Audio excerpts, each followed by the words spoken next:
Hello guys, আমি সাকিব। আজকে আবারও চলে আসলাম আমার সাবস্ক্রাইবারদের জন্য একটি চ্যালেঞ্জ নিয়ে।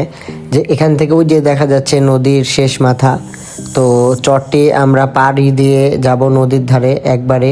তো যেই সর্বপ্রথম যে নদীর পানি ছুঁতে পারবে, তো তাকে আমরা একটি পুরস্কার দেওয়া হবে। আসেন চ্যালেঞ্জটি শুরু করা যাক।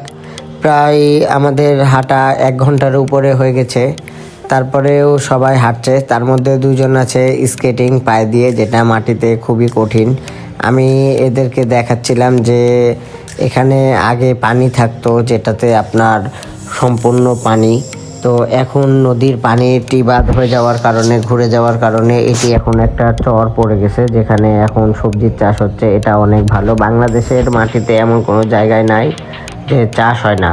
তো এই দেখতে দেখতে এখন আমরা একদম গেমের শেষ প্রান্তে চলে আসছি। ওরা প্রায় কাছাকাছি চলে আসছে। এখন আমিও এই পাহাড়টা পাড়ি দিয়ে নদীতে নামা লাগবে। ওরা চলে আসছে। এই যে সবার প্রথমে চলে আসছে সাহিল, যে স্কেটিং পরে অনেক ডেঞ্জার ছিল, পড়তে পড়তে বেঁচে গেছে ওই। তারপরেও এই যে মেয়েগুলো নামছে, আরও দুজন স্কেটিং পরে আছে, দেখতে পারেন। চ্যালেঞ্জটি জেতার জন্য সবাই অনেক আগ্রহী। সামনে নদী দেখা যাচ্ছে, এরা দ্রুত নামার অনেক চেষ্টা করছে, কিন্তু নামতে পারছে না। মেয়েগুলো খুবই আস্তে আস্তে হাঁটছে। মেয়েরা আসলে অলস হয় খুবই। তো এরা দেখছেন যে এই মুহূর্তে চলে গেছে একজন স্কেটার পানিতে। তো তাহলে গেমটি জিতে যাচ্ছে হচ্ছে মালেক। স্কেটিং পরেই এদের আগে চলে আসছে।